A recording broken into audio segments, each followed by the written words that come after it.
Hello guys, Lit here. So this will be the part 2 for Alch and Go series, and the mechanic that I'm going to test today is Legion. Now Legion has been well known for a very strong mechanic early in the league. It got nerfed here and there, but it's still pretty strong mechanic and it's definitely profitable. Now the good part about Legion is most of the loot that you're going to get is in form of currency, so there's not much trading you need to do. And the mechanic itself is generally fast as long as you have a good enough build. You just need to kill all the rares, break them from stasis, and kill all the monsters. So it's pretty straightforward, it's generally fast. However, the downside of the Legion is number one, you need a decent build, a build that's really good at clearing. You need to be able to clear all the Legions, to break all of them from stasis. That's how you get the maximum value from Legions. And also it need to have a decent single target, because the Legions, you have a lot of rares. And most of the loot is coming from the rares. And there's also general, even though we not focus on general, but it will appear from time to time, and you'll need to be able to handle that. So that basically makes Legions a mechanic that not every build can do. So as long as you have a decent build and it's compatible with Legions, it's a very good mechanic, especially early in the league, even without any investment. Now the secondary mechanic that I'm going to use here is Beyond. You can use something else, for example, like Expeditions. It's pretty good, but I decided to go for Beyond. To farm a little bit tainted currency, the price for the tainted currency is pretty good. And Beyond generally add a lot of monster density inside the maps. But Beyond is not a big part of the strategy. The main source of our profit is from Legion. And for the map itself, I do this strat on Dune. It is a very common map that you use for Legions.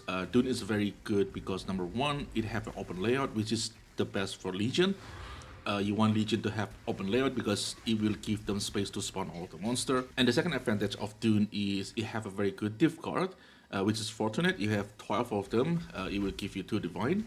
And this card is not very rare, so you will see them from time to time. And the third advantage of Dune is the T17 map that drop on Dune is Fortress. Now Fortress is the most expensive T17 maps because everyone who do strategy on T17 will do it on Fortress, because Fortress have a power that can give you currency, and the map boss on Fortress is the easiest among all the map boss on other T17. So it's just an obvious choice if you want to do any strategy on T17. Most people will do it on Fortress. So that's generally about the setup. Since this is Alch and Go, you don't have to worry about scarab or anything like that. You just need a map, chisel them to 20% and alch them to make them rare, and you're good to go. Now for the Atlas tree, this is the Atlas tree that I'm using.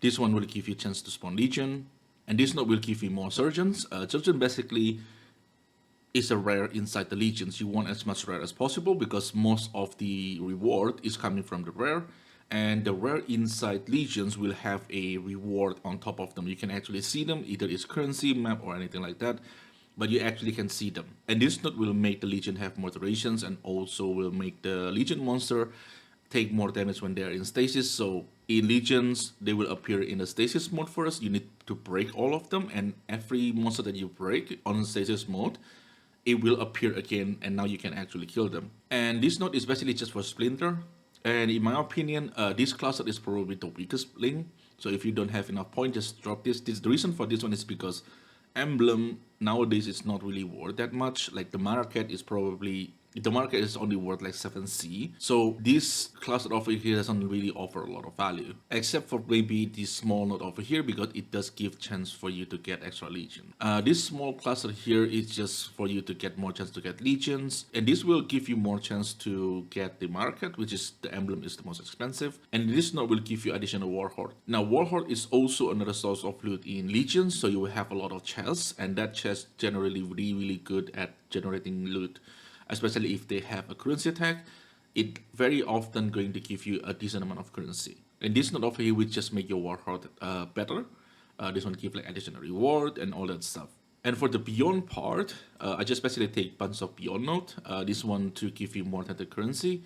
And this one is for your Beyond to be on the baited followers, so you get extra currency. And this is just bunch of like merging radius, chances to spawn portal and all that stuff. It just make the Beyond spawn a lot more. And the same with this one. This is just bunch of chances for your maps to attract Beyond monster.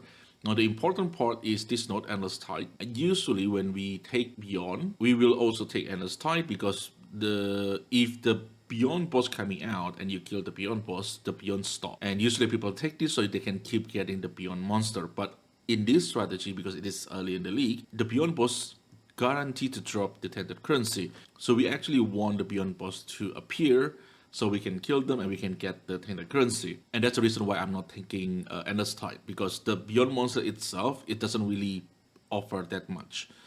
We are basically after the beyond boss more than the beyond monster. And the authors, I'm still doing red authors, is still the best. Chaos Orb, GCP, Unmaking, there's Ambush Scarab. A lot of currency that you can get from red authors is really, really good to sell early in the league. And I'm still taking all the maps note because T17 worth a ton, like the fortress is like 45 CEs. So I want to generate as much map as I can. And that gives me the best chance to get T17 maps.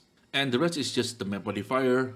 This is very common. Map modifier will give you more quantity, more rarity, more pack size, but it does make your map a lot harder. So it's a give on take, but generally speaking, you always want to go for a special modifier if you want to choose your map and get better loot. So that's about the Atlas tree. And for the result, this one is a lot simpler. So we are doing on T16 Dune. I buy it at 2 C each. This is cheaper, even though the map is good, because a lot of people doing this. So a lot of people generating the T16 Dune, and you end up in a situations where the supply is just way above the demand. And that's basically drive the price down. And we just chisel them with a normal chisel. And you also have to pay 3 chaos for each map for the Legion map device. It will give you an additional Legions, even though we're not using Scarab, but additional Legion is still very, very good. And for the loot itself, I do not have any manual pricing here because most of the items is currency, so I can just rely on World the Exile. I do check the pricing here. It's pretty accurate, at least at the time of me testing it, which is for November. So we got 35 Divine in total, and the Divine Orb price is going down. It's 97, which is kind of odd because usually Divine Orbs is keep going up. This is not necessarily a bad thing, and this is the loot, all the loot that I get. As you can see, we get a lot of map and a lot of currency. I mean, basically all of them is currency, and I do take out most of the scrap that do not really sell. So every scrap here is a scrap that I know that I can sell them easily. For example, like Ambush Scarabs, Bestiary, Monster Lineage, and all that stuff. There's a bunch of scrap that I know that you definitely can sell them, but everything that below 1C especially, I just remove them from the tab, so it's not below the number of the profit. So this basically make the net profit is 31.8 Divine. So for the average map time I put here is 4 minutes. My map time is around 3 minutes or something, but I do have Headhunter.